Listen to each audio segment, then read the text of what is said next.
All right, you are in. We are both game masters. This might cause double damage rolls to happen. Neat. We shall see. The the zoom, the pixel depth on this is yeah, it's making for really small text. There's a setting for that I don't remember, but like if you hover over somebody, they have a really tiny name. So I'm not sure how to deal with that, but for now, it's just Fine. It's fine. This is so. I mean, they've got some nice Photoshop brushes. So What's that? The map maker has some beautiful Photoshop brushes. Yes, Wildflowers. His wildflowers are fantastic, right? I just should have. This is like 4,000 by 3,000. I should have compressed it, but I didn't care. We got 300. It's 300 DPI, so we got 300 pixels per square on this map. Okay. All right, the Adventures of Zaps, Punch, and Heals. Zaps, Punch, and Heals.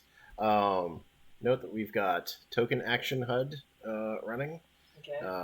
You don't have to use that if you don't want, but if you select a character, you've got a little pop-up with all the stuff that's on their character sheet. Wow. And you can just make rolls from there. I'll be experimenting with that, definitely with our new Pathfinder, and we'll see if we like it for our regular D&D. But I don't know how big it is on your screen. Like, the problem is for D&D, there's so many just random features, like all this stuff just clutters up the display. I'm sure there's a way to change which ones show up, but that's not important right now. Heels has the language Dwarvish. Yeah, I gave them some. Yeah. I'm going to change my color so that it's easier to tell who's doing what. I'll be green, as is standard for me.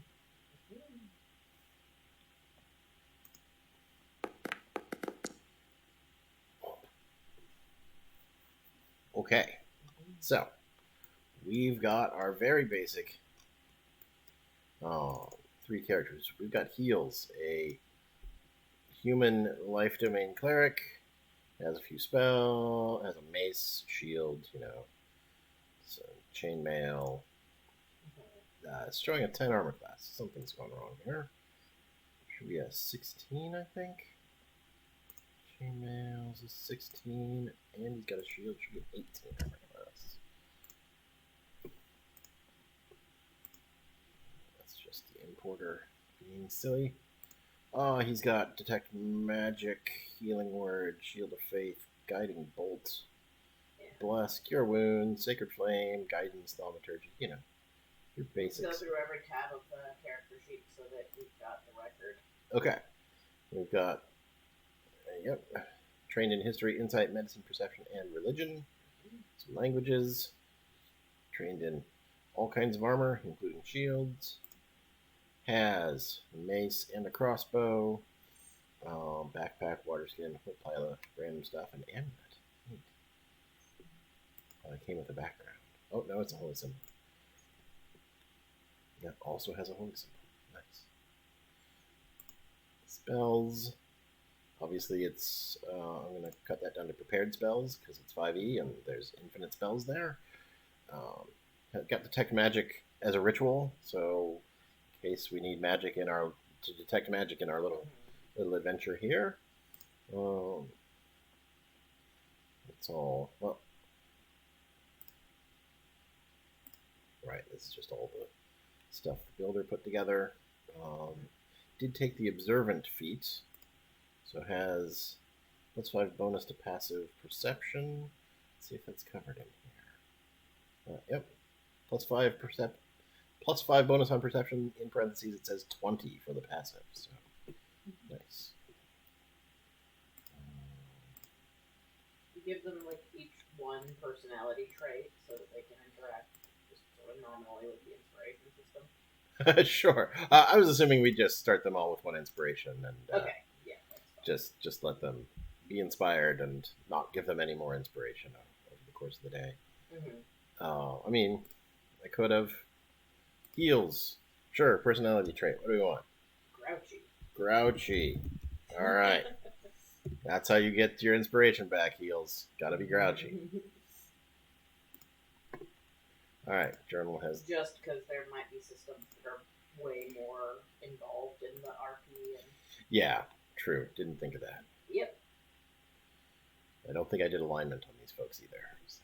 Okay. Just make them all varieties of good. Yeah. All right. You're becoming... you're grumpy good. You're going to be neutral good.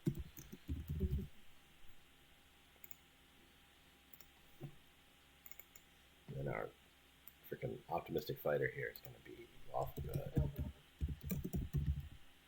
True and lawful good neutral. Thanks.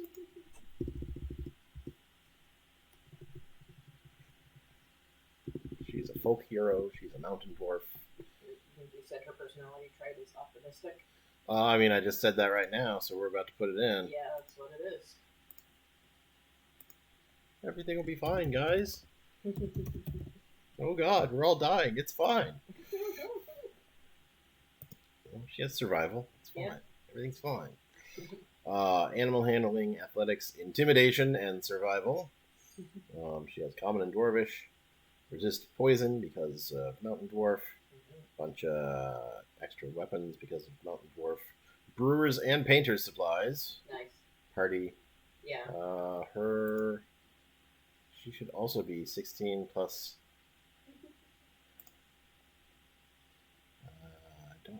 That's heavy armor, so no dex mod. So she should also be 18 armor class, I believe. Oh, it is. Okay, good. Battle axe, got hand axes to throw. Got some brewer's supplies. Got an iron pot. Got a crowbar. Got some rope. Shovel, tinderbox. Much more practical than heals. No spells. As a fighter, don't forget we have second wind. It's a bonus action to regain D10 plus 1 hit point, which is almost all of the hit points she has. Stone cunning if we end up underground, which I don't think we will. She has defense. Oh, she's got a plus 1 armor class while wearing armor, thanks to her defensive fighting style. So she actually has a 19 armor class. Let it stay. Thank you. Okay, she got second wind up here. She's got second wind down here. Nothing happening there. She's optimistic. She's a folk hero. Defining event. Personality trait. I guess we could have rolled these. I forgot that Yeah, true. The backgrounds have these in here randomly. Do you want to do that? You want? Yeah. All right. Here we go. Off we go. Punch. Personality. We're leaving optimistic on there. We're going to add another random one. 1. Judge people by their actions, not their words. While also being optimistic.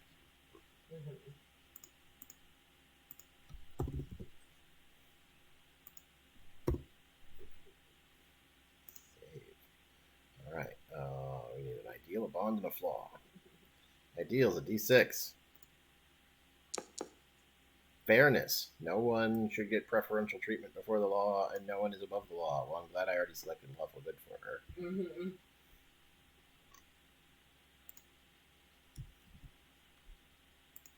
This is great. Live character creation. Yeah. Her bond is a D6. 6. Got my own here, but I was just watching the TV version. Right? I wish my childhood sweetheart had come with me to pursue my destiny. Oh no. Is your childhood sweetheart the villain of this tiny adventure? Maybe he's one of the zombies. Oh my God. It's not good. And a flaw. Secretly, I believe things would be better if I were a tyrant lording over the land. All right. All right, she's got some temptation to become lawful evil, clearly. Yeah. This might break her. All right, her childhood sweetheart comes rising up out of the That's it. I'm taking over everything. Right? Ah, yes. There's our hook. Where our acolyte has sent the adventurers off to go perform proper funeral rites for Punch's childhood sweetheart who has recently died. But no, haha! It's an artifact that raises people from the dead, and her armor class has gone back to 11. So I need to work on that.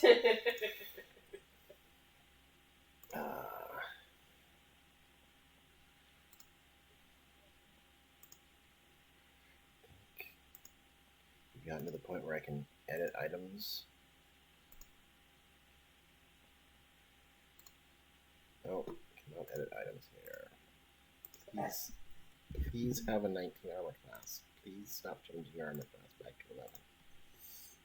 Please. There it goes. Back to 11. What is happening? Active effects being a pain in the butt. It's just Foundry being a pain in the butt, not letting you just overwrite stuff. If I go to anything, is it gonna touch anything? Let's see. Close her sheet. Open her back up. Back to armor class 11. All right, this is good content. I'm so glad we're here for this. Let's see. I think I can find some SRD items. Get her chain. No, it's only got magic items. Thanks.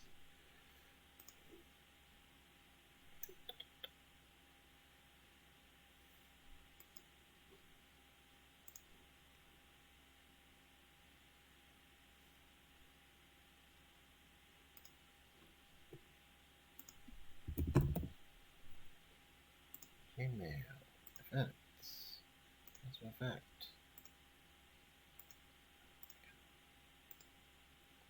So watch me mess with Foundry for a while. No problem. It is an expected part of the process. Yes. And frankly, an axis along which we are testing. Right.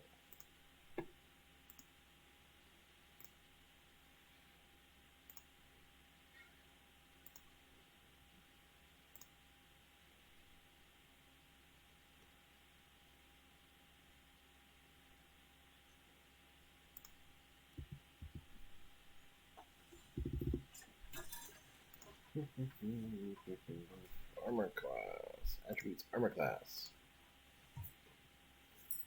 Add 6.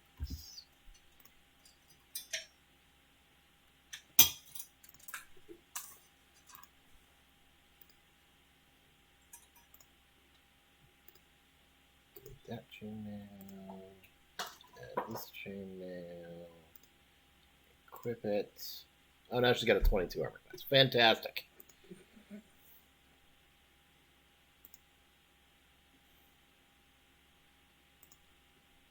Ah, cool. He was already doing AC equals 16, and then I added an extra effect. All right. Delete that effect. There we go. AC equals 16. So I think we just need to get stuff from the Foundry items, add them to her. Good. Delete that shield. Add this shield. Equip that shield. 18 armor class. Okay, but she needs her defensive fighting style.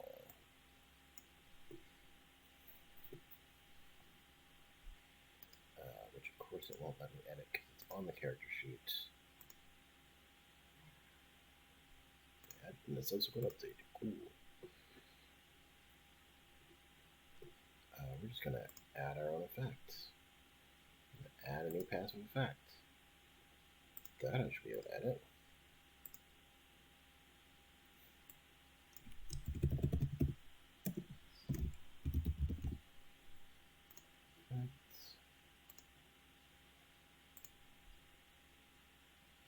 Fun with Foundry.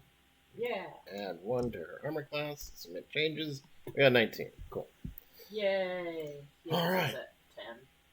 Okay, yeah, we have to go through and fix everybody else. Do the same things. So I think he's also got shield and chain, so that'll be easy. Oops. Chainmail. Complete. Equip. He's also got my buggy 22 armor class chainmail. Let's just delete that. Didn't realize I've already had it in there.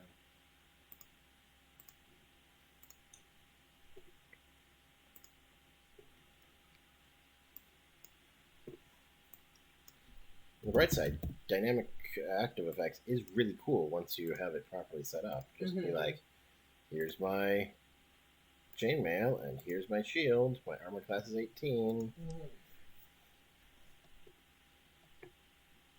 But these were imported from D&D Beyond, which did not then pull their information from the Foundry Compendium.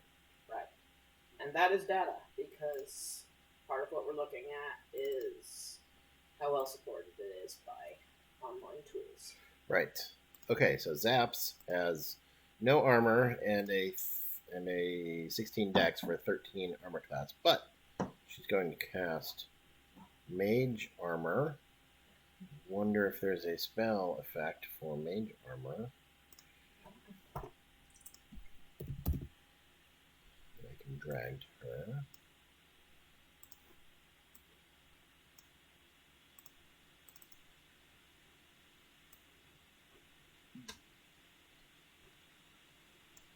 I can drag it to her spellbook.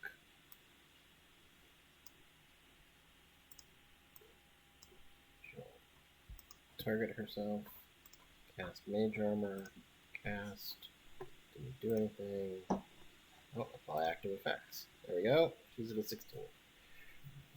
And she needs one spell slot back. That's pretty nice. This, so, yeah, that's a big thing with Foundry 5th edition. The only stuff that's in the compendium is what's in the SRD, the System Resource Document, which is, your very basic rules. Yeah. Everything else you can get through D&D Beyond to a certain degree, but a lot of it you'll have to edit yourself. Yeah, Foundry does not get along with D&D Beyond all the time. All the time. There's some good, I've got a good third-party Mr. Primate's data muncher here that can import all kinds of stuff, but it won't have all the tags on it that make it automatically work necessarily. So, like, this Mage Armor is really handy because it allows us to just give her a 16 armor class. Which I could have made my own effect over here in Mage Armor, like I did with Punch's fighting style. Okay, back to making characters. Yeah. Heals needs, in addition to being grouchy, he needs all this acolyte stuff. He needs a personality trait. 4. Nothing can shake my optimistic attitude. Uh-oh. That's no good. We're rerolling. Yeah. There we go. I've spent so long in the temple that I have little practical experience dealing with people in the outside world. This Nice. appearance is null. I like it. Ideals.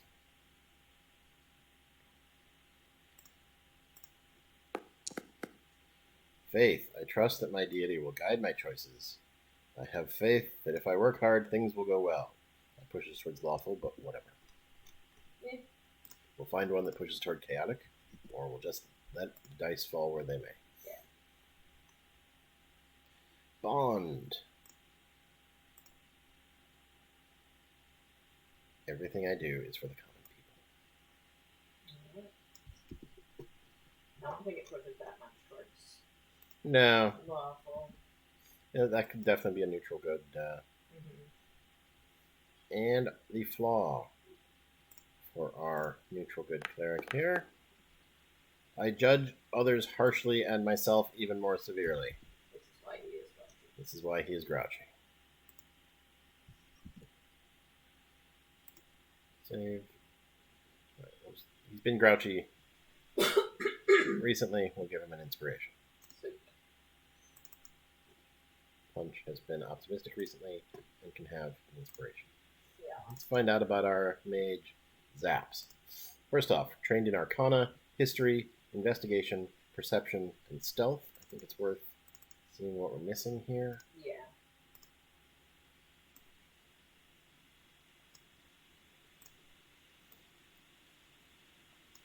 Nobody took acrobatics. Yay. Nobody took deception. All right. Nobody took nature. I'm so glad we've got this overland part. I will not make them make acrobatics and nature checks. Nobody took performance or persuasion. Yeah, I think we should make them interact with the skills. Oh, we will. I just have things like athletics and. Okay. Well, we I had should athletics. make them roll at least one, we should make them roll a handful of things that they're not trained in. Yeah, that's true. They don't have to be trained in everything. So yeah. We can. Because we want to look at how we feel about, rolling untrained things as well as rolling trained things. That's true. Explore everything. Yeah. All right. So back to Zaps, who has a lot of languages, as wizards do. Splitting the difference between Dex and Intelligence here. Has Dagger. Has a little bag of sand. Has Green Flame Blade, so she can actually get into melee. That's one of the reasons I took Dex. She can get into melee with that dagger and use Green Flame Blade to do some pretty nasty, stuff. She's Toll the Dead, which does necrotic damage, so it might not be great against our upcoming zombie. But we are not optimizing, we are testing. Yep. Mage Hand, Light, Magic Missile, Shield, Mage Armor, Witch Bolt, which is fantastic if you hit on the original attack roll, because then you can just sustain to do auto damage turn after turn after turn. But if you miss on the original shot, she's only got one first level spell left today, then it just, oops, gone. Arcane Recovery, of course. If they rest, she can get one of her spell slots back. They should probably do that, take a short rest so that she can get her Mage Armor slot back. It's not a bad idea. If I were Zaps while we were doing overland travel. We should definitely be trying out the rests. Yes, you're right. We should be. So I think they should do the overland travel stuff, which might cause some damage, and then take a short rest to deal with that. Yeah. She's got elf weapon training. I was thinking of setting up something like a longbow, but I couldn't figure out how to make it work, so whatever. Effects, she's got her mage armor. Biography, she's a sage. Let's give her a personality trait before...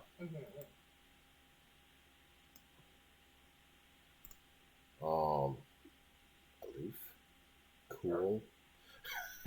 Got a great hat. I'm going with her. Cautious. Make Zaps chaotic good.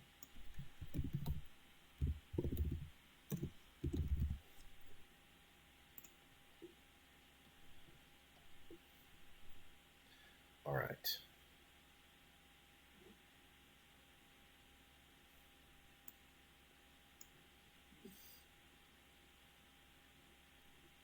All right. So, determine the nature of your scholarly training.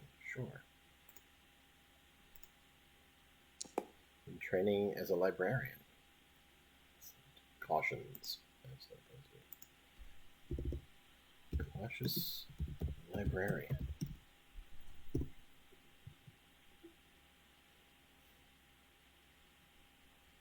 Personality trait.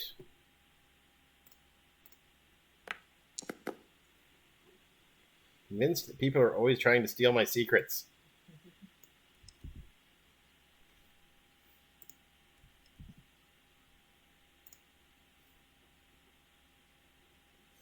Ideals.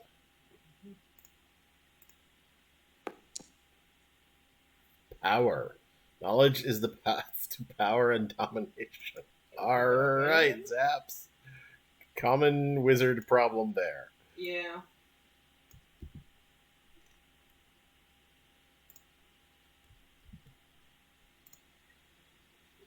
Bonds.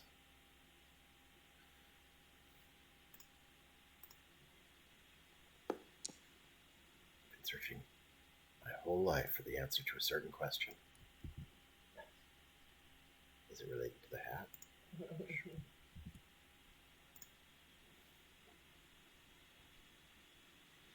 Flaw. We already got a pretty good one in the ideal, but Yeah.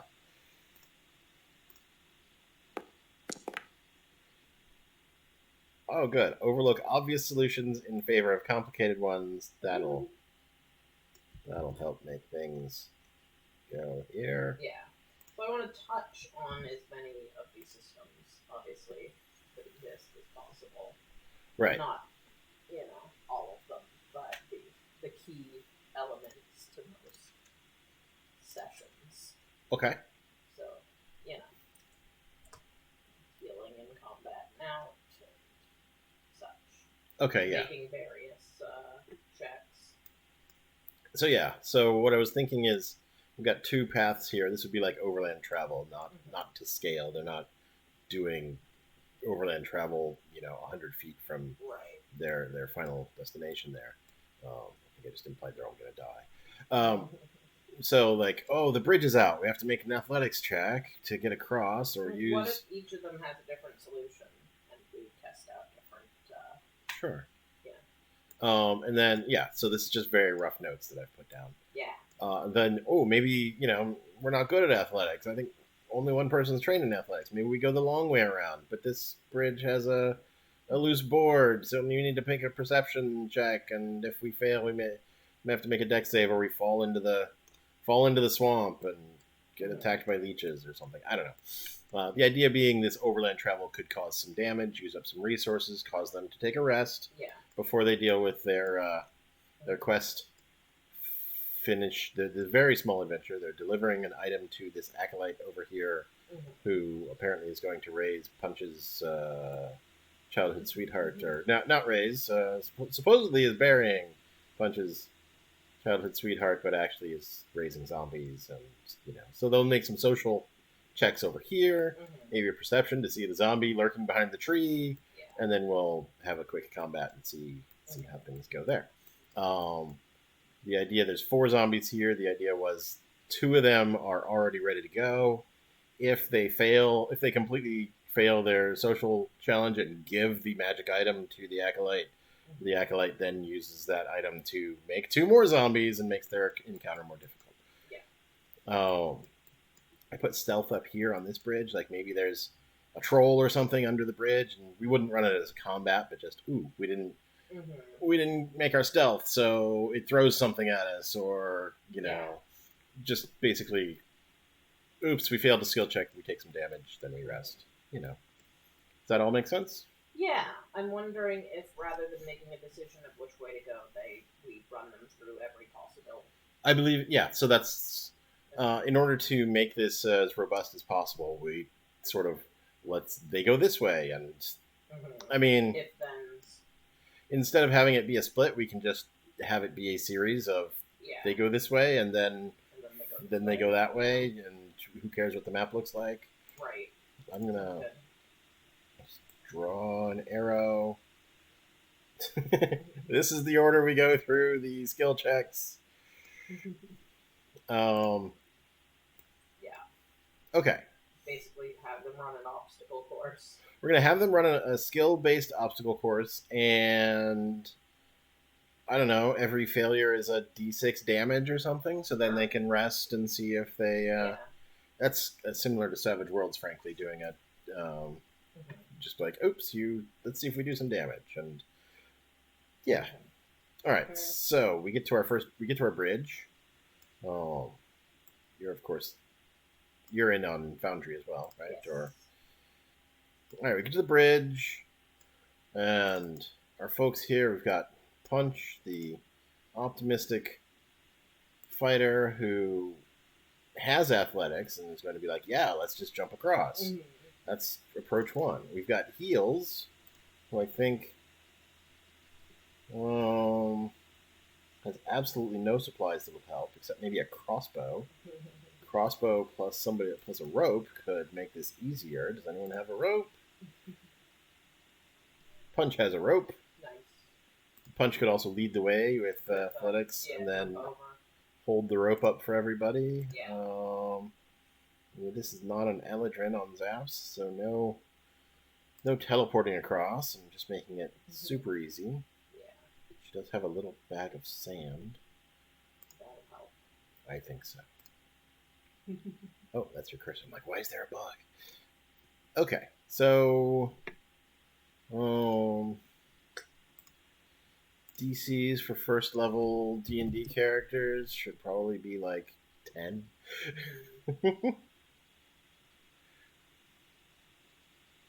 Let's just call it 10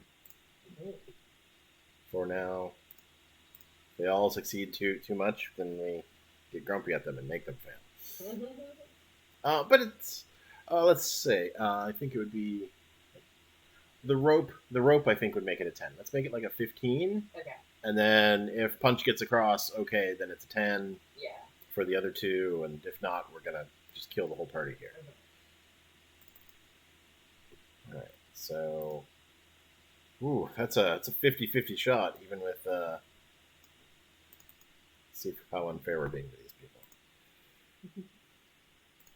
But then it's actually a better than 50-50 chance for the other two once the rope's down. I mean, we want to make it as close to the actual rule as possible. So right, rather than because if we do it wrong with another system, then we'll just be like, oh, that's just deadly.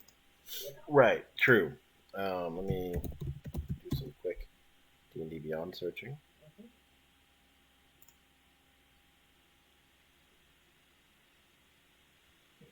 I know I'm asking you to go against most of your Dungeon Master instincts by saying, like, nope, we have to stick as close to the rules as possible. I understand.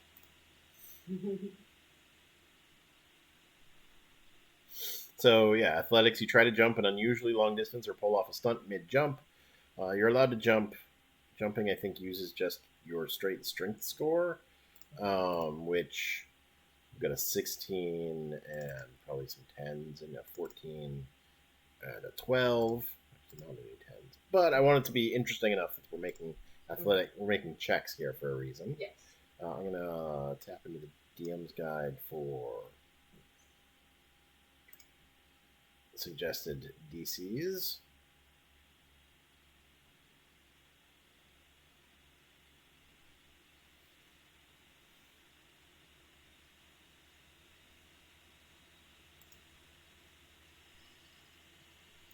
Throwing content, I'm sure.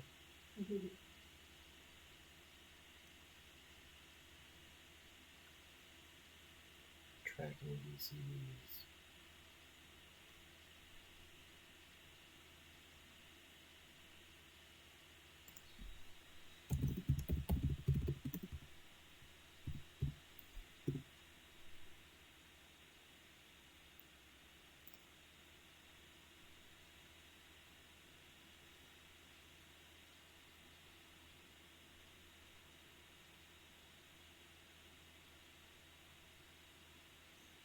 Okay, so yeah, moderate difficulty should be a DC 15. Easy would be a D10. I feel like, 15 is fair for jumping the gap without a rope, and then 10 is good for. So let's just keep that for our timeline. Yeah, you keep those notes. That's a good idea. Athletics to jump across bridge and then attach rope. Yeah. DC 15. Athletics. All right. Success. Subsequent will be DC 10. Any failure just causes a D6 falling damage. I'm going to have Punch make a roll. Punch has rolled a 17 and has made it across safely with the rope. Can affix it to the other side. The next two are on their way. Right. I'm going to take notes on the sequence that we will try to replicate. Okay. And then that will be notes. The recording will be notes on how this one went. Right. Okay. Sounds good. Yeah, we don't need the. I like that. Okay. All right. So biography. Zaps is cautious, and so we'll go last. However, I've already given everybody inspiration, so that will not help Zaps at this time to gain more inspiration. Heals is going to make an athletics check, and just makes it. Good job, because of the rope. And Zaps. All right, everybody's across. We've done Hooray. a thing. Then they realize they went the wrong way and have to go back to the other bridge.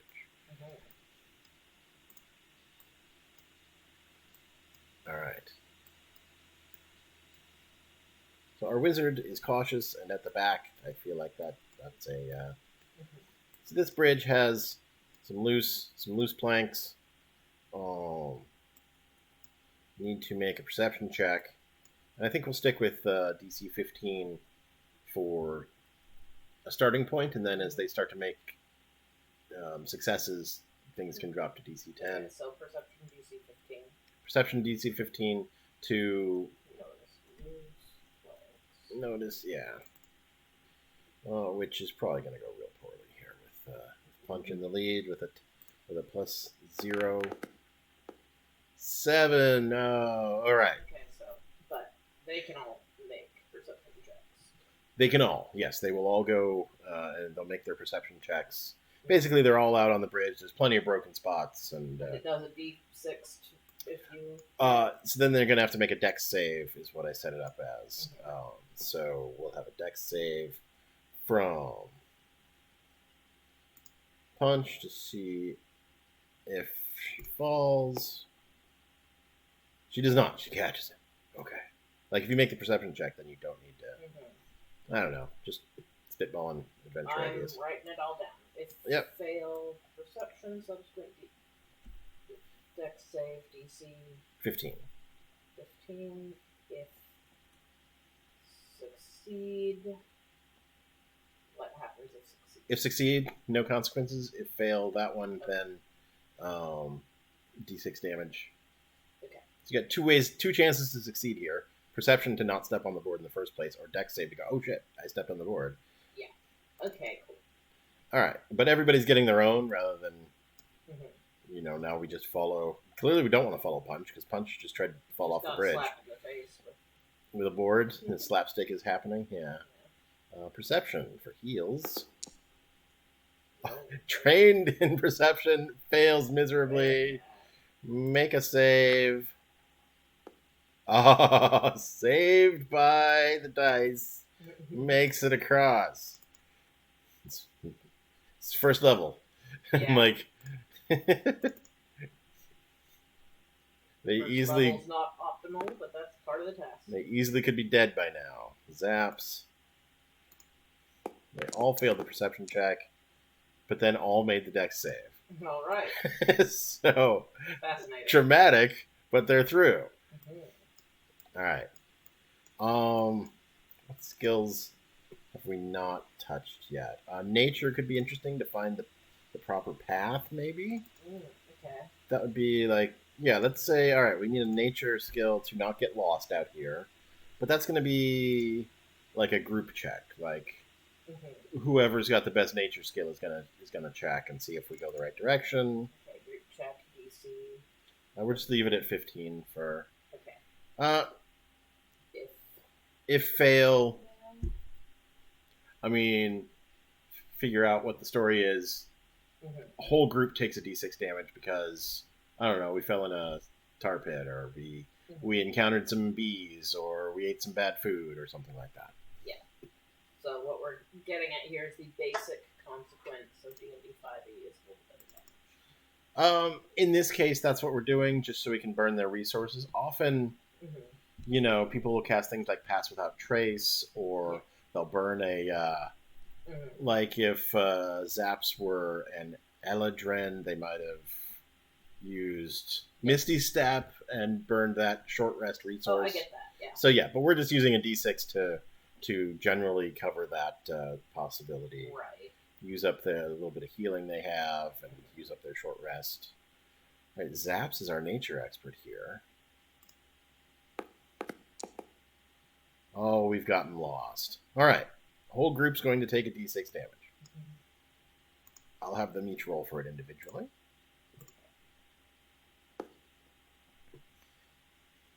Punch.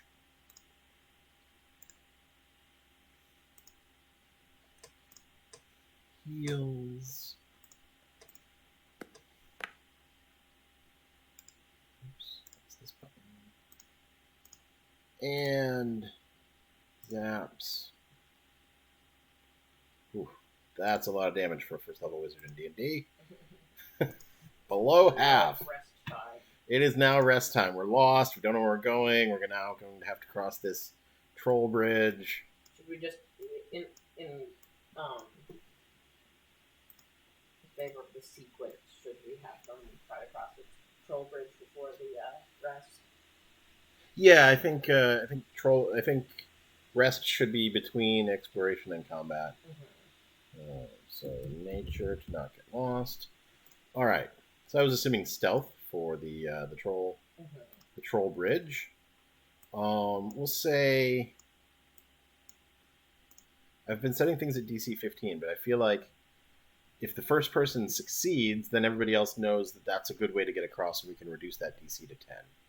Or we can give them advantage. That's another thing. Obviously, that's tapping into 5th edition's resources. But they all have inspiration right now, so we could just say these are the DCs, and we're getting close to a rest. Do you want to use up inspiration? But rests don't give you inspiration back, so that's not... But, we gave them all role-playing hooks, and they haven't used their inspiration, and the way to get inspiration back is to key into your resources. So what I'm saying is, do we want to just leave it without potential for advantage, so that they can just be like, so that Zaps can just be like, oh my gosh, I don't want to fail this. I'm at 3 hit points. I will use my inspiration to make sure I get through. That was a bit jumbled. Yeah. So the way you get inspiration back has nothing to do with resources. It's skill play. But it is a resource. If I've got it. Yeah, but you said the way to get inspiration back is to tap into resources, which doesn't. Oh, sorry. I got stuck on. Sorry. But I meant that inspiration is a resource that you can tap into, and then you can refresh it by doing role play. Yeah. And so at first I was just design here. I was like, the first person across could lower the DC, and then I realized we weren't focusing on 5e's particular gameplay. That's true. And so I was going to say maybe the first person across, if they succeed, gives everybody else advantage. But in doing so, it made me realize that we're now removing, because you can't have advantage more than once, we're removing the opportunity to burn the resources of people who are scared and make them spend their inspiration if they want. But there's still another chance to use inspiration. There is. So. Okay. I just want to give choice available wherever possible. Yeah. Sorry, I realize. Trying to just generalize it for everything now. Let's stick with the same. I'm going to stick with the same thing we did before. It's DC 15, but in this case, there's an easier. Once somebody sneaks past the troll successfully, it'll drop to DC 10. Okay.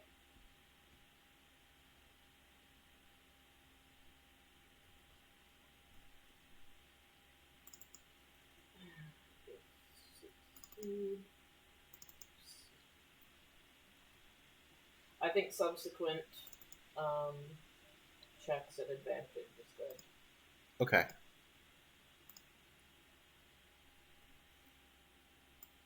All right. Well, so looking at the character sheets, Zaps. Okay, so if you fail the DC. If you fail, you get hit by a rock from the troll, D6 damage, and the next person doesn't have it. If you succeed, you provide the next person with advantage as they follow you in your footsteps. Okay. Now, at this point, does that sound good? Yeah. To proceed with the play? At this point, Zaps has 3 hit points, could die to a random troll throw. Mm-hmm. Also is trained in stealth, Yeah. so has the best chance to lead the others through. Mm-hmm. So I am actually going to use that inspiration for Zaps to have advantage on this stealth check and try to, pay that advantage forward by giving everybody else. So advantage is A. Zaps goes first using inspiration. So in our subsequent trials, Zaps should go first using some resource. Whatever resource yeah. Obviously, a little bit of that decision was made by the results of the previous test. It's locked in now. Yep. Zaps goes first, uses inspiration to get a 19 and a 1. Of course, the 19 was the first roll, but that's not important right now. Yeah. All right, so the next person is going to have advantage on this as well. There are 1 and a 0. Because you've also static that out as the one itself, so it makes sense for them to go first regardless. Correct. So we will send...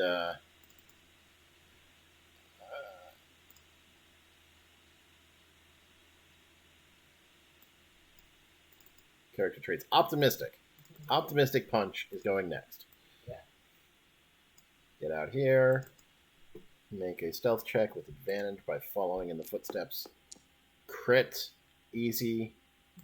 Got through. Follow. So now this grouchy guy will follow as well.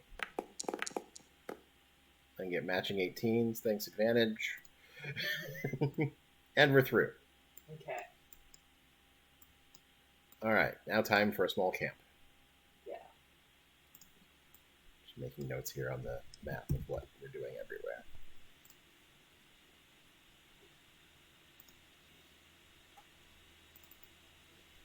All right, so Zaps will recover a spell. Slot. And burn that 1 hit die.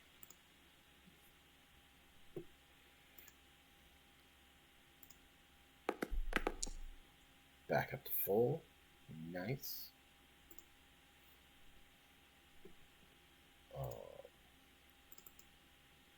Punch. Only down 3, but might as well.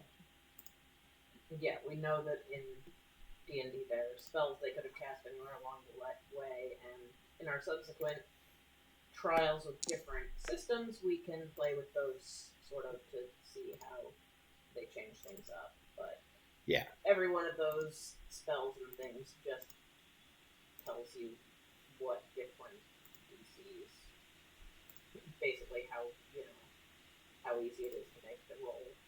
Right. That does the thing, or it just is a say yes. So. Right, like detect magic could have been used along the way to see where, I don't know. Yeah. And that's a ritual, so that could have just been spammed every 10 minutes. Right. But because we know that, we don't have to. We're just... Right. Mage Hand could have been used to help get that rope across instead of just sending the fighter out to jump. And we can dig into those possibilities in our with the other systems and other tests. But yeah. We know those possibilities now. Right. It's just to set the baseline order of operations. Indeed. Got everybody selected, and it's giving me. It's interesting. It's going to make everybody make an acrobatics check if I click on that. It is. Wow. That's pretty neat, actually. Boundary. I can be like, everybody make a dex save. I can do this myself. Ooh, I'm glad that wasn't a real one. Wonder if it would roll each of our different dice with that or not. Oh, that's a good question. Just roll your dice. Probably roll my dice because I'm the one doing the die roll. Yeah. All right. Anyway, off we go. Okay. Here we are. The social encounter. Here we are. We've got the MacGuffin. We're bringing it to this acolyte who's totally up to no good.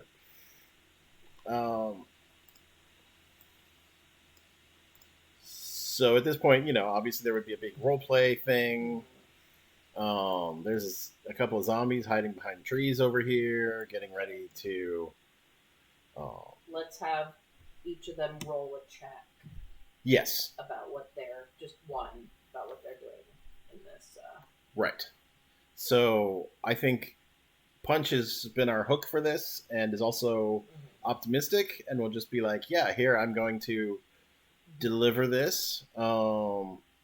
They have no particular skills for this sort of thing. That's fine. Punch rolls persuasion or something. Punch could roll persuasion or insight to see what something like that. Let's get the whole set up. Okay. Heals, being the cleric, maybe will Probably make the insight one. Has insight, so it could make religion, but he's low int and he's high wisdom, so roll insight. Religion, yeah, it's just a knowledge check. Knowledge checks, I don't think are going to change too much from system to system. I don't know. Yeah. It's pretty much, do I know this? Yes or no? Right.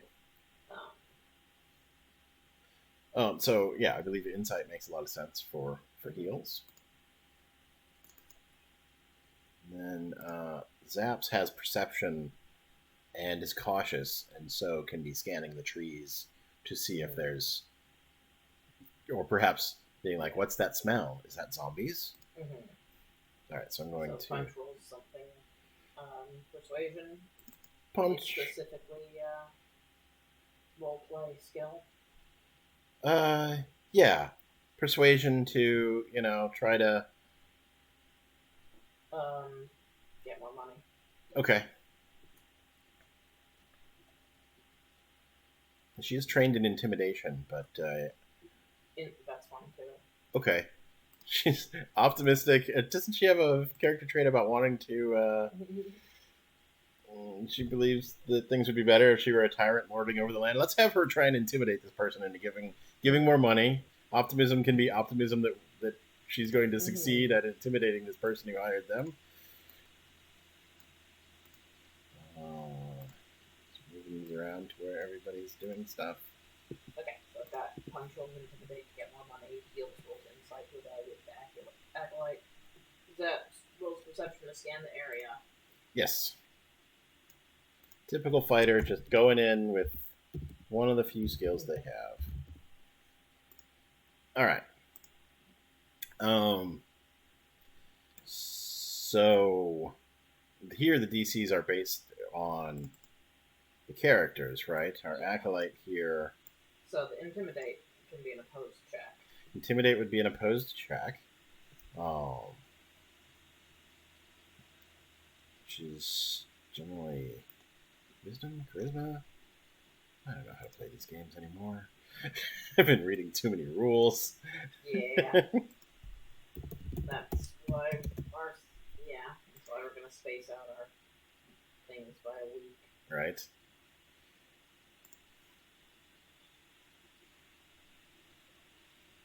Intimidation. Make a charisma intimidation check. Doesn't say what it's opposed by. Seems like it would be their charisma as well. All right, so we'll make an intimidation. Give me more money. 13 versus a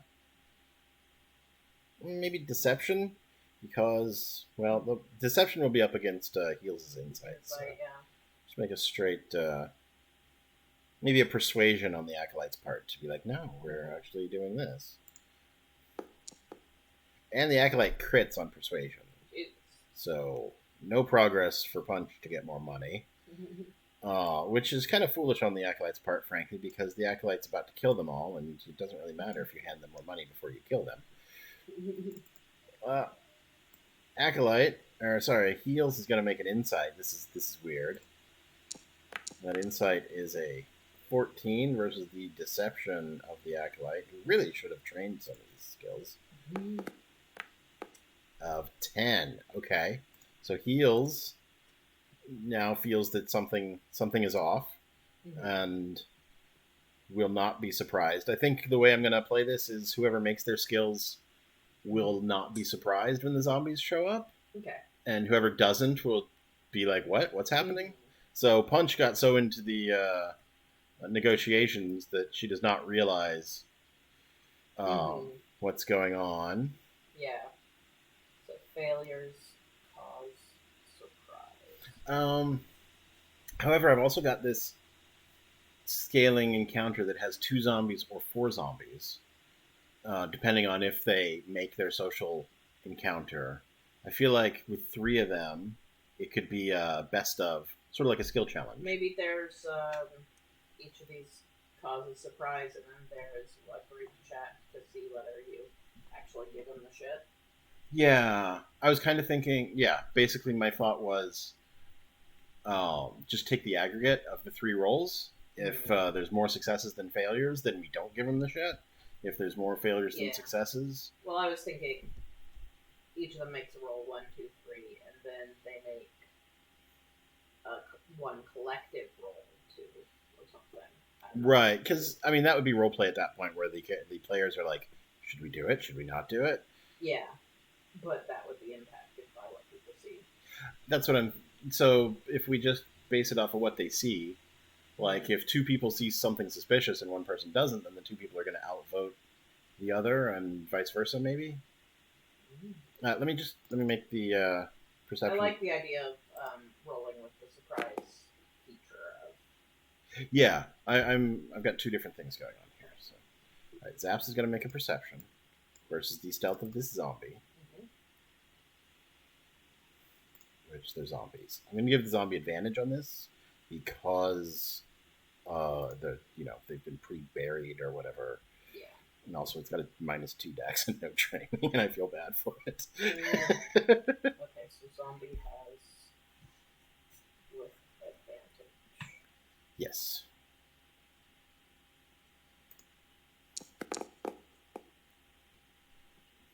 Oh, I didn't need to give it advantage. Holy crap, that was a 19 and an 18. But it's important to note. Yes. Okay, so in this case, so what I was trying to say is, like, Punch did not notice anything weird when negotiating with the Acolyte. Zaps did not notice anything weird with the zombies about. Yeah. Heels is like, something feels weird about this.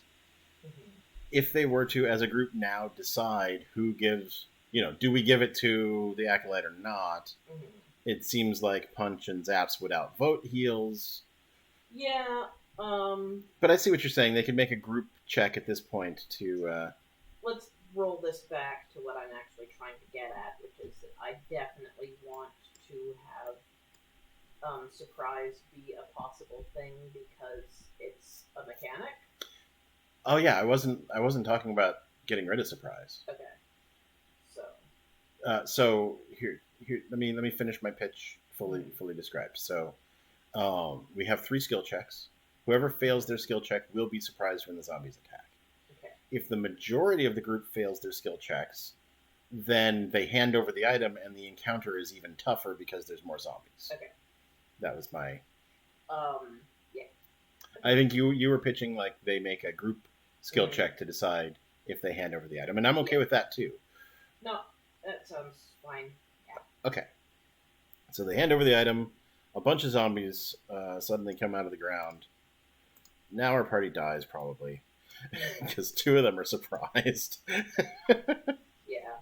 The problem I've always had with the scaling encounter on failures is that it then means that we are comparing a harder combat with an easier combat in some cases when we go to new systems. Okay. So. I mean, we can run this combat twice. That's kind of what I was thinking. Okay. All right. Let's run it the first time. Watch them all die, then reset, and okay. And they'll make the opposite decision, but we'll keep the same surprises going. Okay. So now that we're in combat, we're not going to track their choices anymore because. No, we're just gonna. That was character creation, essentially. Yes.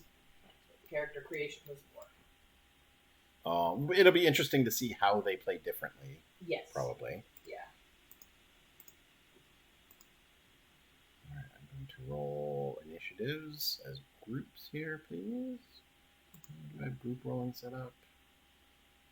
Oh no, I don't know if I have group rolling set up.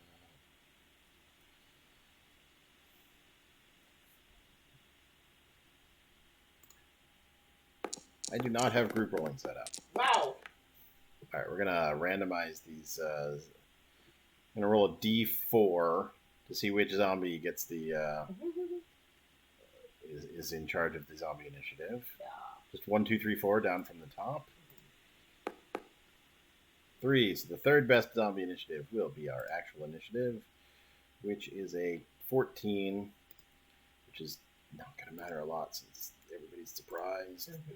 Surprise might actually make this too deadly. That's another thing I was thinking, yeah. Surprise. Because if the consequence is both surprise and an extra zombie, it's a little bit... Yeah. Right. So Heels is not surprised, but he rolled lower than the zombies. I mean, Zaps and Punch go... So it's not that bad because Zaps and Punch are before, just in this random circumstance. They're going to skip their turns. The zombies will go. Heels will go. So basically, it's just like the zombies got best initiative and Zaps and Punch are down here. Gotcha, yeah. All right, we're going to begin this combat and see how hosed everybody is. Open that. But yeah, it's nagging at me, the double consequence of both surprise and an extra zombie from those rolls, which I think is what I was trying to get at with the... Okay. Let's take surprise out of it then. I want to get surprise in there because it is mechanical. Okay.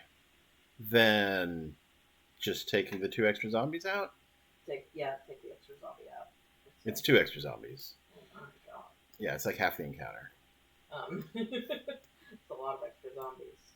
It's fine. I will delete 2 zombies. Yeah, I'd rather take a look specifically at the ways in which a combat can be made harder or easier that's quick in the rules, like that, because we can extrapolate. It's infinite zombies, right? That's true. But and the rules will probably have something in that's like, if you're dumb, you won't have a good time in combat, and I want to look at those specifically, the unique mechanics they have, other than just adding them.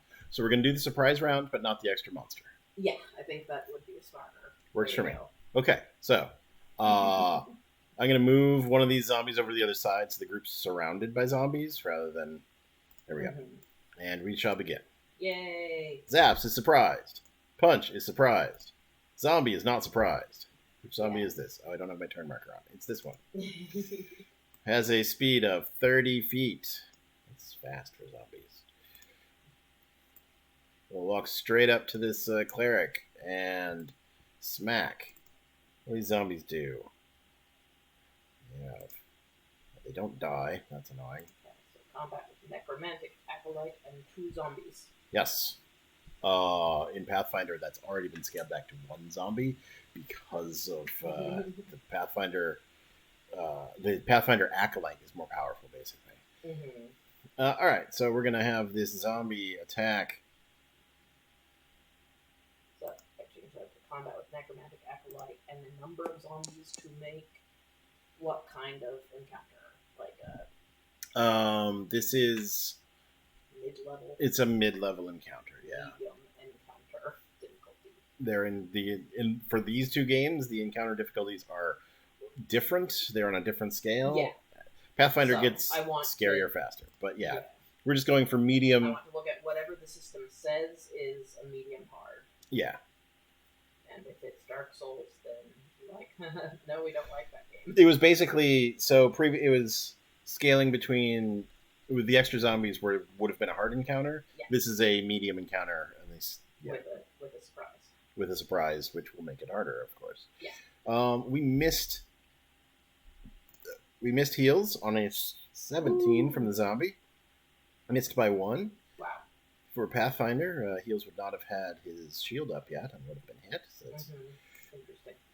Other zombie will go for... You know what? Let's spread it out. Let's threaten everybody because clearly the acolyte can go after the fighter. So we'll go after the wizard here. Possibly kill a wizard in one shot. Nope. Also missed by 1. Good job, party. All right. Heels knew this was coming. Yeah. All right. You play cleric more than I do. Fucking sacred flame and healing word. We got guiding bolt. Make a ranged spell attack on a hit. It takes 4d6 radiant damage in the next attack roll. Try to do buffing things. Made against this target before the end of your next turn has advantage thanks to the mystical dim light glittering on the target until then. However, it's a ranged spell attack, and there's a zombie right here, so that would be a disadvantage. Do as many buffs as possible. Okay. As the others are doing. He's got bless. Yeah. You can bless all 3 of them. Sure. Okay. See how bless is doing with all these modules. Right. Oops. So target. Oops. Target. I am paying attention. I am just also looking at my phone. I wasn't even paying attention to you. So. I got self-conscious all of a sudden. All right, so everybody's blessed. I don't think it did anything on the effects. Nope. What does blessed do? That's that plus D4. Yep. To a bunch of stuff. Yep. Yeah. Attack rolls, saving throws. Oops, that's not what plus looks like. Yeah, I think it's just attacks and saves. It's all kinds of attacks. Yeah. Spell attack, weapon.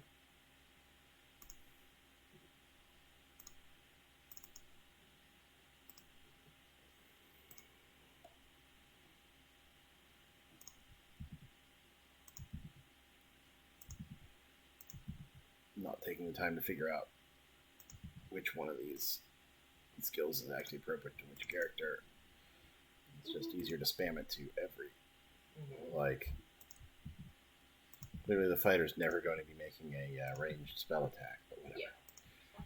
It's just easier to fill in 5 slots. Okay. So unless he concentrates on something else or gets his concentration broke, you shouldn't have to deal with that again. Right. Concentration. Don't have that module set up. So. Alright, but he's concentrating on bless. That was his action. Right. Yep. Bonus action. Is anything here a bonus action? Healing word. Shield of Faith. Which is also first level, so it would not be able to cast it. Okay. So heals is pretty much stuck. Yep. Did a bless and is hanging out. Alright, the Acolyte.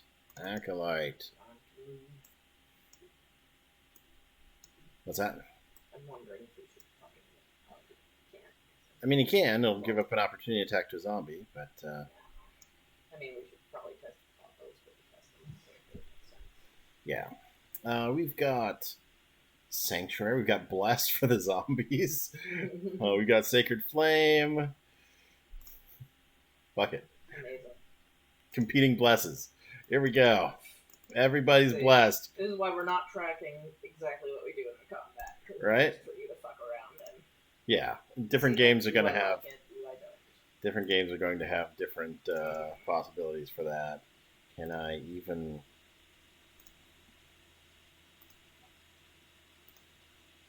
Nope. There's no way to easily do that for monsters, so I'll have to keep adding a D4 on all of them. I guess actually I can go here. No, I'm not going to worry about it. I've got a D4 roller right there. Okay, so we got some blessed zombies. Zaps. No longer surprised. With the zombie right on her. She has Green Flame Blade, which it would she could stab it, and then on a success, another creature within 5 feet takes 3 damage, but make her do spellcasting. Yeah, that is spellcasting. Oh, okay. that is definitely one of her spells. We've got Witch Bolt. Yeah, let's see. Yeah. I don't think she has anything that causes saves. No, I guess the other guys would do that. So. Yeah, it's just a lot of these games have gone to attack roll spells. I tried to find things that had saves. Mostly I tried to just make characters and go. So, yeah. We got good old Magic Missile. Got Witch Bolt, which would be at disadvantage because there's a dude right next to them. Got Toll the Dead. Also ranged. So. Probably, yeah. Test some ranged stuff. Yeah, there's a zombie in her face. So do it. We're testing. Okay. We're not making smart choices.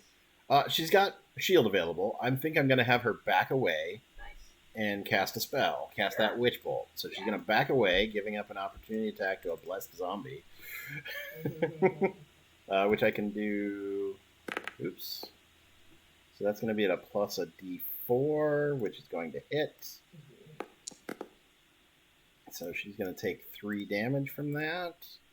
Or she can shield. What spells does she have? She's going to shield.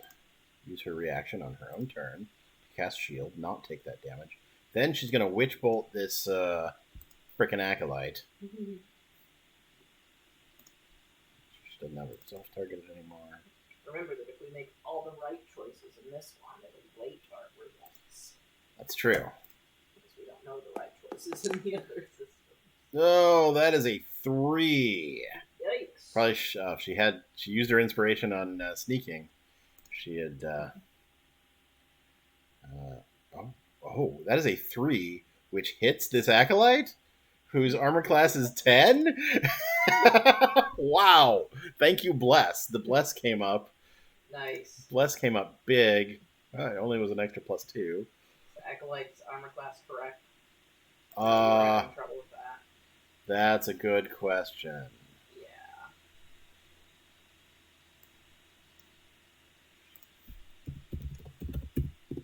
It's a low level NPC, so probably. Armor class 10. Yep. All right, hitting with a 3. Love it. All right, and that Witch Bolt can be sustained. Does it concentrate on Witch Bolt? It is. So she's now concentrating on that Witch Bolt, and each turn it'll do an extra D12 lightning damage if she spends her action to keep it going. Yeah. Okay. Or they, I think is a better pronoun for Zaps. Zaps is a she, they. Okay. I'm in. Yeah. All right, Punch. The fighter connected to nobody. Attack the Acolyte who's taking damage, or maybe intercede to keep the mage from getting overrun by zombies. Seems more... Whatever, does as many system interactions as possible. Okay. I think going here, because of the way opportunity attacks work, going here is actually bad because the zombie can just run around you and attack the wizard. But going here, if the zombie tries to move away from you to the wizard, you can attack it. A little backwards, it seems, but going here pins it so it can't go to any other friendly combatant. So yeah, we'll go over here. Use a little 5th edition knowledge there. Oh, I'm forgetting about this this freaking thing I've got. Go in with the battle axe.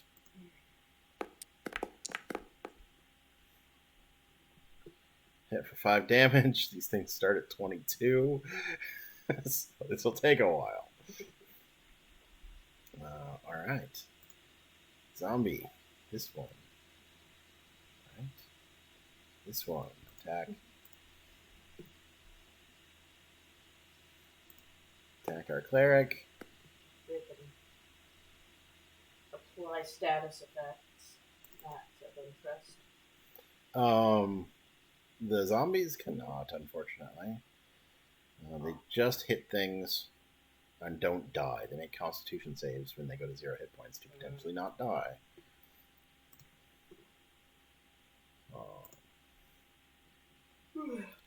Yep, I mean, this might just be some dice spamming for a bit.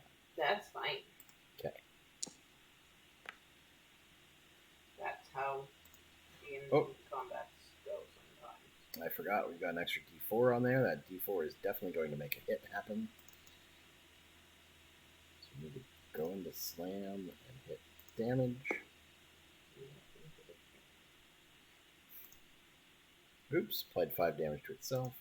Heal that. Apply 5 damage to They're just slowly going to chip away at these first level characters, which could be awful. All right, heals. You've got a mace. Which with somebody up in your face. Ups and heals. We've got. Well, that's why I was like, you could hit this zombie and then also healing word, punch, sacred flame, or you could sacred flame a zombie. I don't know if they're vulnerable to anything. They're not. That just seems good.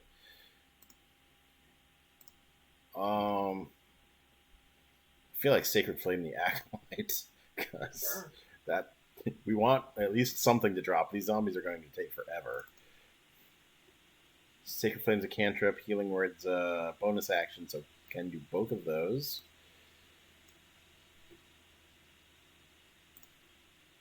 Sacred Flame on the Acolyte. Succeeds, so he doesn't take anything. On target the Acolyte, target punch, cast healing word. Punch is back to full health. Hooray! And it was exactly what we needed. Did the exact amount of damage needed, so no healing wasted there. Sweet. Very nice. The Acolyte. Let's have this Acolyte make an Arcana check to figure out if attacking Zaps will. That's above average. What's you got? You got. Also have Sacred Flame. Let's Sacred Flame Zaps. Try and break that concentration. Oops. I'm self-targeted. Acolyte failed. Let me revert that damage. Failed, so no concentration needed from Zaps. Who will then take an action to just deal a d12 damage to this dude.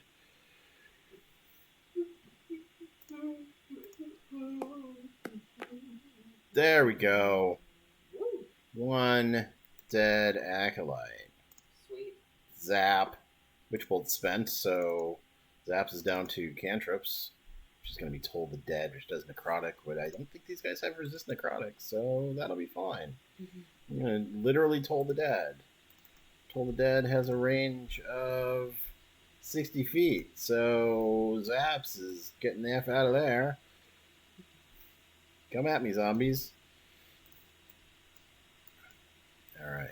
I'm having fun playing D&D by myself. Yay! Punch! Punch that zombie. Yeah, I'll be much more engaged in trying to and focus when it's a new novel system. Right, yeah, this is just a control to see what happens. Hit a zombie, do some damage. Zombies attack back. That bless spell's gone because the Acolyte is dead. Oh, yeah. No. I got confused by the dueling bless spells. Right? Yeah. Oh, missed everybody. Shouldn't have had one of them targeted. The other one. Keep going. Slam. Heals. I guess we'll just Sacred Flame this dude. Nice. Zaps. We'll certainly try and finish that guy off with a Toll the Dead.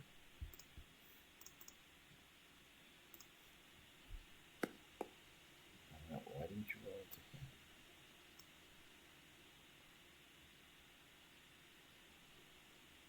Toll the Dead's oh, it is a Wisdom save.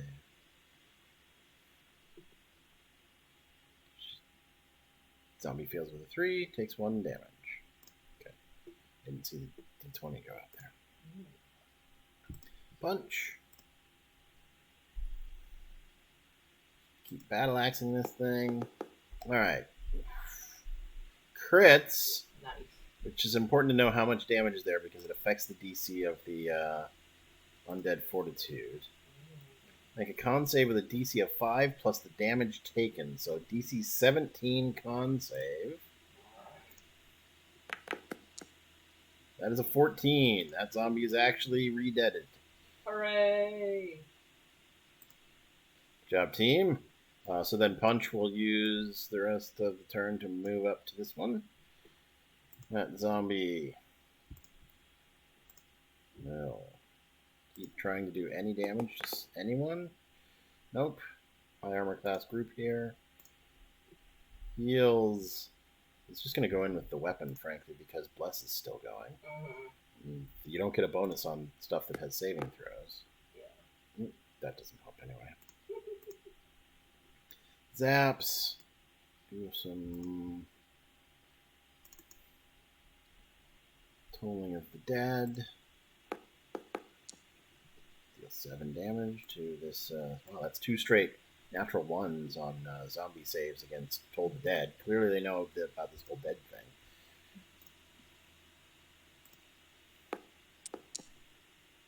Hitting zombie. Zombie desperate to do something with its... No, just cannot hit these PCs that I've made. Heals. Well, hit it. Oh, choose heals. Crit it for 5 damage. Nice crit. Zaps. Well, Toll the Dead.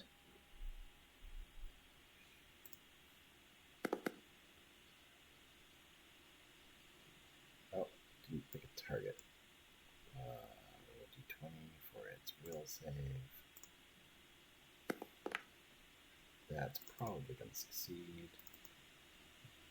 Rules. Yeah. Oh my gosh, that's a really good spell against zombies. They have really low mental stats. Shocking.